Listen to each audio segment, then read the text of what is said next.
Halo anak-anak, kembali lagi bersama Bapak. Pada kali ini kita akan mencoba melihat dan membahas contoh penyelesaian masalah pembagian pada perpangkatan. Jadi anak-anak mempersiapkan dirinya dan catatannya dan dicatat hal-hal yang perlu dicatat. Oke, Bapak harap perhatian maksimalnya. Oke, sebelum itu kita sudah belajar ya mengenai ini sifat ini. A pangkat M dibagi A pangkat N sama dengan A pangkat M dikurang N. Kita sudah belajar itu ya. Lalu kita juga sudah belajar bentuk ini. A per B pangkat N sama dengan A pangkat N dibagi B pangkat N. Dan penerapannya pada sifat eksponen yang lain. Oke. Jadi ini kalian udah pahami pada penjelasan Bapak sebelumnya. Kita akan langsung lanjut aja ke contoh soal. Oke. Nah, contohnya 4 pangkat 3 per 4 pangkat 2 sama dengan, ini langsung ya menggunakan sifat yang tadi, dimana A pangkat M per A pangkat N sama dengan A pangkat M dikurang N. Jadi ini langsung ya, M sama N-nya langsung dimasukkan, dikurangkan, hasilnya 4. Penyederhanaannya ya. Lalu contoh lain. Wah, ini basisnya minus 4 ya, basisnya yang atas dan yang bawah sama. Jadi bisa kita langsung dikurangkan pangkat dari basis minus 4, lalu disederhanakan. Ya, sama. Menjadi minus 4 di pangkat 5. Ini juga sudah sederhana ya, tidak perlu dihitung panjang-panjang atau sampai hasil akhirnya ketemu juga tidak apa-apa. Oke. Lalu ini basisnya X. Sama ya, X atasnya, bawahnya juga X. Jadi langsung kita kurangkan saja. Jadi X pangkat 3 disederhanakan. Oke. Oke, kita lanjut ya. Nah, ini 4 pangkat 3 dikali 4 pangkat 8. Basisnya sama ya ini ya. Basisnya 4 semua ya. Per 4 pangkat 5. Gimana nih Pak? Ya, ini bisa dihitung kok. Lalu coba kita jumlahkan pangkat dari pembilang. Ini seperti yang Bapak katakan tadi, sifat-sifat eksponen ini tidak berdiri masing-masing atau terpisah. Jadi semua ini saling berhubungan ya, satu sama lainnya. Jadi ingat-ingat itu, dan ini penerapannya juga. Jadi awalnya kita menggunakan sifat perkalian ya, eksponen perkalian. Dimana kalau perkalian itu pangkatnya dijumlahkan. Lalu setelah dijumlahkan, ini kan menggunakan eksponen sifat pembagian. Jadi dikurangkan. Setelah dikurangkan, disederhanakan. Oke. Jadi ada beberapa tahap. Ini ada menggunakan dua sifat eksponen. Oke. Kita lanjut ya. Oke. Contoh berikutnya. Ini sepertinya, oh ya, Bapak lihat catatan. Ya, ini yang basisnya B. Ya, ini sama ya, basisnya semua ya. B dikali B pangkat 4 per B pangkat 2 dikali B pangkat 6 per B pangkat 3. Ya, ini kalian tidak harus berpatokan dengan langkah-langkah yang Bapak berikan. Kalian bisa langsung menggunakan sifat pembagian eksponen dulu atau menggunakan sifat perkalian eksponen. Itu terserah kalian ya, tapi pada kali ini kita akan menggunakan sifat pembagian eksponen dulu ya. Oke, ini kan menggunakan sifat pembagian eksponen, di mana B pangkat 4 dikurang 2 dikali B pangkat 6 dikurang 3. Kita sederhanakan.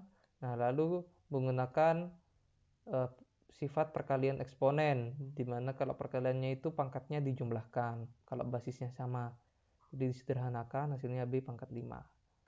Ya, sebenarnya ya hanya permainan menggunakan sifat-sifat dari eksponen ini sih penghitungannya kayak gitu.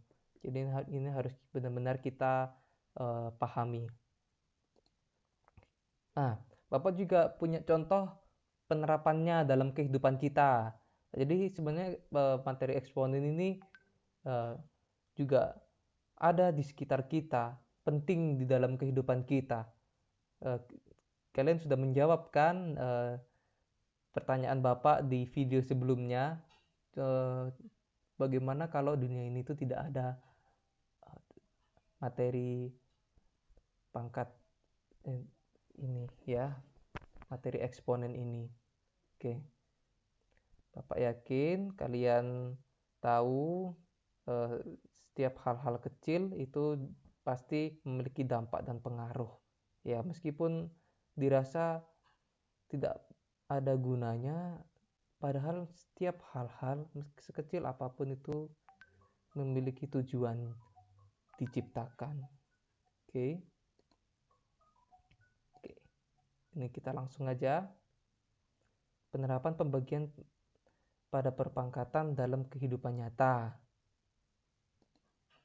Oke, berdasarkan data BPS tahun 2010, jumlah penduduk Pulau Jawa mencapai 130 juta melalui proses pembulatan ya, ini bukan hasil pasti. Sedangkan luas Pulau Jawa 1,3 dikali 10 pangkat 5 km persegi. Berapakah kepadatan penduduk Pulau Jawa tahun 2010? Jika kita berbicara mengenai kepadatan, berarti kita berbicara di mana jumlah penduduk per kilometer perseginya, jumlah penduduk per wilayahnya, seperti itu ya. Jadi bisa kita hitung nanti jumlah penduduknya dibagi luas Pulau Jawanya, itu hasilnya akan mendapatkan kepadatan penduduknya. Nah Pak, ini gimana ngitungnya 130 juta dibagi 1,3 kali 10 pangkat 5? Ya, ini kita akan bahas coba satu persatu, kita telaah. Oke. Nah, diketahui jumlah penduduk Pulau Jawa, kita tulis dulu ya, yang diketahui itu 130 juta, kita coba tuliskan 1,3 dikali 10 pangkat 8. Nah, kenapa kok bisa dituliskan 10 pangkat 8? Karena kita lihat angka 0 yang ada di sini. 1, 2, 3, 4, 5, 6, 7. Ada 7 angka 0 ya. Dan kita tambahkan ke sini. Jadi 1,3 kan dia dihitung menjadi totalnya 8 ya, yang ada di belakang koma. Itu pasti kalian juga udah diajarin, biasanya ini juga diajarin di pembelajaran fisika atau pembelajaran menggunakan perhitungan seperti itu. Oke, jadi penulisannya seperti itu. Jadi 1,3 ini berasal dari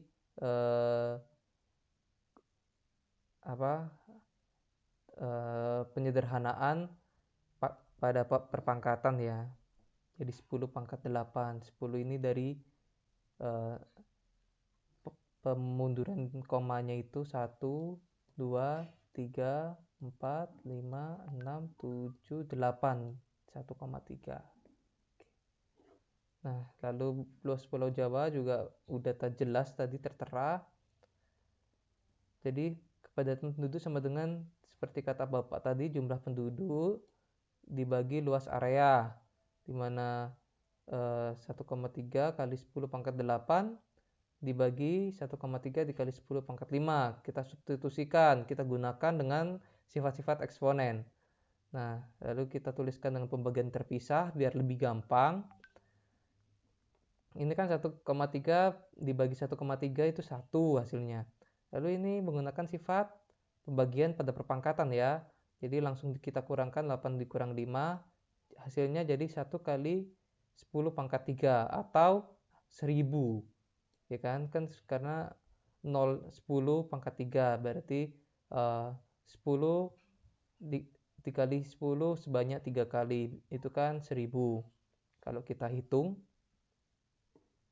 jadi kepadatan Pulau Jawa tahun 2010 yaitu 1000 jiwa per kilometer persegi. Oke, jadi ini penerapannya untuk penghitungan yang menggunakan pangkat-pangkat yang besar. Kayak gitu. Jadi menggunakan sifat-sifat eksponen kita menjadi mudah dalam menghitung pangkat-pangkat yang besar. Oke. Ya, sekian penjelasan dari Bapak. Jika ada yang mau ditanyakan, saya akan tanyakan di forum diskusi Google Classroom kalian.